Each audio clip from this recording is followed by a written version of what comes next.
What's up, guys? Today we're going to be discussing 3 broad strategies for how to promote your music using Facebook ads.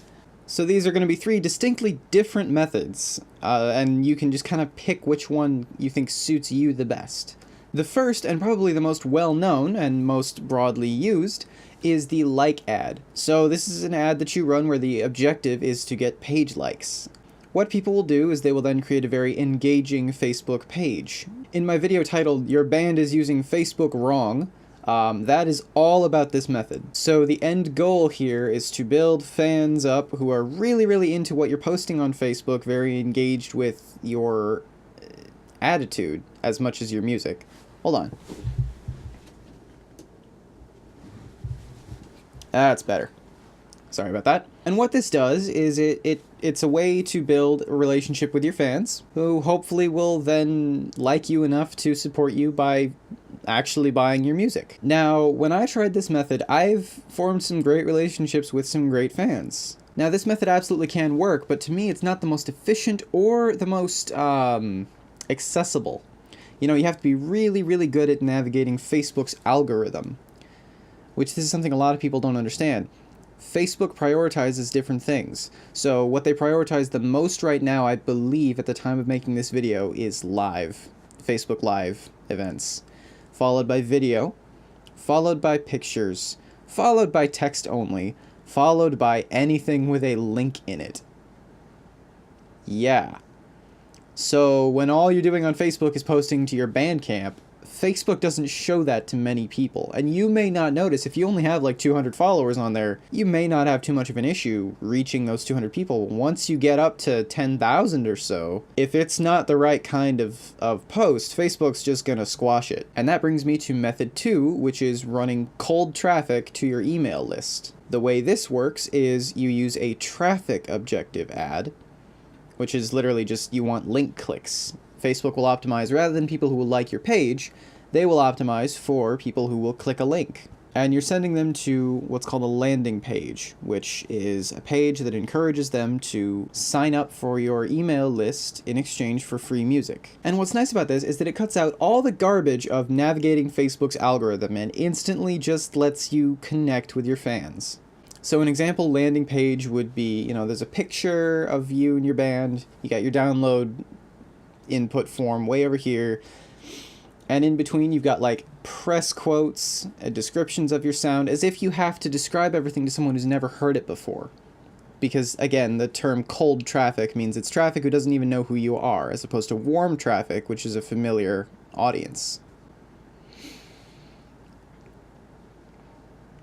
So the difference here is that they're incentivized to sign up for your email list, and then once you've done that, you have a guaranteed way to connect with them in whatever way you want. Anytime, if you have written a particularly emotional blog post that you think your fans could really connect with, or you've got a video of you guys messing around with the studio that really shows your personality, you just email it out, and everyone who's interested will be able to see it. There's none of this BS about, is it entertaining enough, is it a dank enough meme that Facebook will actually show it to people. And I can honestly say that the best fan relationships I have formed with people have been from this method rather than from the 16,000-ish likes on my Facebook page. And the third method is the one I have the least experience with, but it's very interesting and has very high potential. I'm testing this as we speak. Your objective for this one is video views. You would target a broad swath of like 1 million people, right?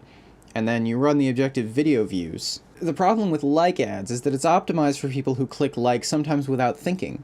Whereas when it optimizes for video views, it optimizes for people who've shown the user behavior that they tend to like to sit down and watch videos.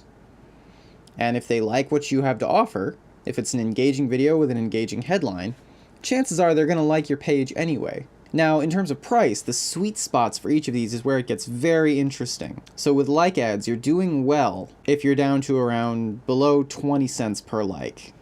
That's considered doing well. And then if you're 10 cents or below, that's the best of the best. Now, the email list method, in my opinion, you're doing well if you're getting down to like $1 per opt-in to your email list. However, I personally have pushed it even further and consistently hit around 30 to 50 cents per opt-in. Now, if you have a really solid email funnel, if you have figured out how to connect with your fans and are just likable and they like your music, they like you, you will make back what you're spending on these ads. It's easier to do directly from the email list method than it is from a page likes, but I will get into that in just a second. So with the video views method, you're doing well if you're at like 1/3 of a cent. And that's where you really want to sit. Like, it's not terrible to be paying like 1 cent per video view, but you can get better if you fix your targeting. The end goal with the page likes method, as well as the video views method, is what we call retargeting. So retargeting, you can create a custom audience on Facebook. So if you go to your audience manager and create a new audience, you can define that this audience be made up of people who filled out a certain criteria. For instance, let's say all people who've watched 25% or more of this video that you've been sending out for video views, or people who have engaged with this vast majority of your posts on Facebook. So what you want to do here is identify your most devoted fans, your quote-unquote super fans, and then retarget them with a new ad prompting them to do something. You know, maybe those people would like a signed CD or a fans-only bundle of unreleased music, something that really, really warm fans will appreciate a lot. That's how you can sustain yourself creating these fan relationships, because you are spending money here. You are paying to get your music in front of the people that will like it. Thing is, the people that actually like it and the people that learn that they like you have no issue compensating you for what you've had to put in to get your music in front of them in the first place. Thanks so much for watching. I have new videos on music marketing coming out every Wednesday, as well as other music lessons of various types coming out every single day. That includes songwriting, instrumentation, creative mindsets, audio engineering, everything you could possibly need. I aim to make this channel the single destination for anything and everything you will need to achieve success in music.